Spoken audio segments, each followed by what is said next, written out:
at an angle to the horizontal at time t0. It travels over horizontal ground as shown. Air resistance is negligible. Which graph best shows the variation with time of the speed of the projectile from when it launched to when it lands on the ground? Alright, so air resistance 0 है and he is asking how the speed of projectile varies with time. Alright, so it's projectile motion और हमने projectile motion को बड़ी details में discuss किया था. I hope आपको याद होगा कि हमने डिस्कस किया था कि प्रोजेक्टाइल की वेलोसिटी ड्यूरिंग मोशन अपने हॉरिजॉन्टल और वर्टिकल कंपोनेंट में रिजॉल्व हो जाती है, राइट? और हमने ये भी डिस्कस किया था that speed is actually the magnitude of velocity. Alright, so I hope everyone remember कि horizontal component throughout the motion constant रहता है. Why? Because we have considered that air resistance is 0, which means there is no resultant external forces acting on it.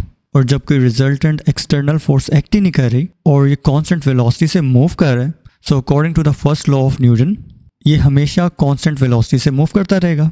लेकिन vertical direction में body पर एक force act कर रही है, which is its own weight. So इसकी वजह से body accelerate भी होगी और decelerate भी होगी. And also keep in mind that velocity is a vector quantity. Which means हमें इसकी डायरेक्शन को भी कंसीडर करना होगा. So let's say for example अगर अपवर्ड डायरेक्शन को हमने पॉजिटिव कंसीडर किया है, so downward direction will be negative. Okay, so let's say for example यहाँ पर वर्टिकल कंपोनेंट की वैल्यू है वी, राइट? तो मैक्सिमम हाइट पर पहुँचकर वी 0 हो जाएगा, right?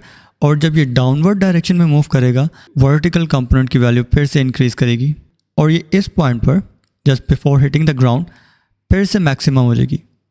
But now the direction will be negative. Alright, so vertical component changes with time. Alright, so अब options को discuss करते हैं. Option A shows that speed remains constant throughout the motion, which is wrong. Why? Okay, इस बात को समझते हैं. हमने कहा speed is the magnitude of velocity और velocity अपने components में resolve होती है, right? और हमने ये भी सीखा कि horizontal component हमेशा constant रहता है. सो लेट्स से फॉर एग्जांपल हम 3 एग्जांपल देते हैं. इसमें वर्टिकल कंपोनेंट कांस्टेंट है, ठीक है? सो वर्टिकल कंपोनेंट की वैल्यू कांस्टेंट है 333. लेकिन देखें हॉरिजॉन्टल कंपोनेंट तो चेंज हो रहा है. यहाँ पर लेट्स से फॉर एग्जांपल इसकी वैल्यू थी 7, यहाँ मैक्सिमम हाइट पर हो गई 0 और यहाँ पर आ गई -7. सो इसलिए स्पीड चेंज होगी, राइट? ये कांस्टेंट नहीं रहेगी. So therefore option A is incorrect. Okay, option B में speed तो change हो रही है, right? But this point is showing that speed is 0. तो speed 0 नहीं हो सकती because यहाँ देखें अगर vertical component 0 हो भी जाए तब भी horizontal component तो 0 नहीं है. So projectile की speed किसी भी point पर 0 नहीं होती, right? So therefore option B is incorrect. Alright, so option C में speed change भी हो रही है और किसी point पर 0 भी नहीं है. Right, so it might be the correct answer.